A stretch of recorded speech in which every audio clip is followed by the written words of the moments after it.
നമസ്കാരം. നമ്മൾ ഇന്നൊരു ചെറിയ അസുഖം വന്നാൽ ഡോക്ടറെ കണ്ട് മരുന്ന് കഴിച്ച് സുഖപ്പെടാറുണ്ട്. എന്നാൽ ഒരു നൂറ്റാണ്ട് മുൻപ് ചെറിയൊരു മുറിവ് പോലും വലിയൊരു ഭീഷണിയായിരുന്നു.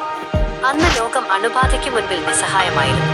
ആ അവസ്ഥയിൽ നിന്ന് ലോകത്തെ രക്ഷിച്ച ശാസ്ത്ര ചരിത്രത്തിലെ ഏറ്റവും വലിയൊരു അബദ്ധം സംഭവിച്ച ആ അവിശ്വസനീയമായ കഥയാണ് ഇന്ന് നമ്മൾ പറയുന്നത്. 1928 സെപ്റ്റംബർ മാസം ലണ്ടനിലെ സെന്റ് മേരീസ് ഹോസ്പിറ്റലിലെ ലാബിൽ അലക്സാണ്ടർ ഫ്ലെമിംഗ് എന്ന ശാസ്ത്രജ്ഞൻ സ്റ്റഫൈലോകോക്കസ് എന്ന അപകടകാരിയായ ബാക്ടീരിയയെക്കുറിച്ച് പഠിക്കുകയായിരുന്നു.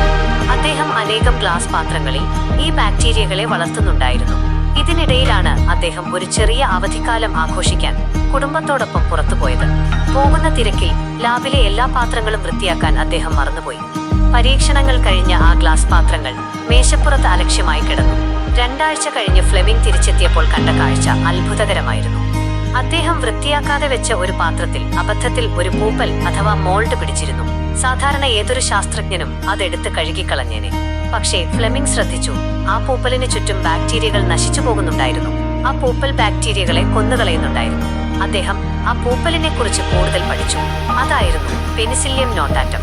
ഇതിൽ നിന്ന് അദ്ദേഹം ലോകത്തിലെ ആദ്യത്തെ ആന്റിബയോട്ടിക്കായ പെനിസിലിൻ വേർതിരിച്ചെടുത്തു. എന്നാൽ അത് അത്ര എളുപ്പമായിരുന്നില്ല. ആ പൂപ്പലിൽ നിന്ന് മരുന്ന് വേർതിരിച്ചെടുത്ത് അത് ഉപയോഗിക്കാൻ പാകത്തിൽ മാറ്റാൻ അദ്ദേഹം വർഷങ്ങളോളം കഠിനമായി അധ്വാനിച്ചു. പിന്നീട് 2ാം ലോകമഹായുദ്ധത്തിൽ ലക്ഷക്കണക്കിന് സൈനികരുടെ ജീവൻ രക്ഷിക്കാൻ ഈ മരുന്ന് വലിയൊരു അനുഗ്രഹമായി മാറി.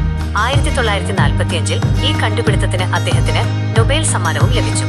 ഇന്ന് നമ്മൾ കാണുന്ന ഈ വൈദ്യശാസ്ത്രത്തിന്റെ വളർച്ചയ്ക്ക് പിന്നിൽ ഒരു ശാസ്ത്രജ്ഞന്റെ ചെറിയൊരു അശ്രദ്ധയിൽ നിന്ന് തുടങ്ങിയ ആ വലിയ അബദ്ധമുണ്ട്. നോക്കൂ, പരാജയങ്ങളോ അബദ്ധങ്ങളോ എന്ന് നമ്മൾ കരുതുന്ന പല കാര്യങ്ങളും ചിലപ്പോൾ ലോകത്തെ തന്നെ മാറ്റിമറിക്കാൻ കാരണമായേക്കാം. ഇത്തരം അത്ഭുതകരമായ ചരിത്രങ്ങൾ ഇനിയും അറിയാൻ നമ്മുടെ പേജ് ഫോളോ ചെയ്യുക.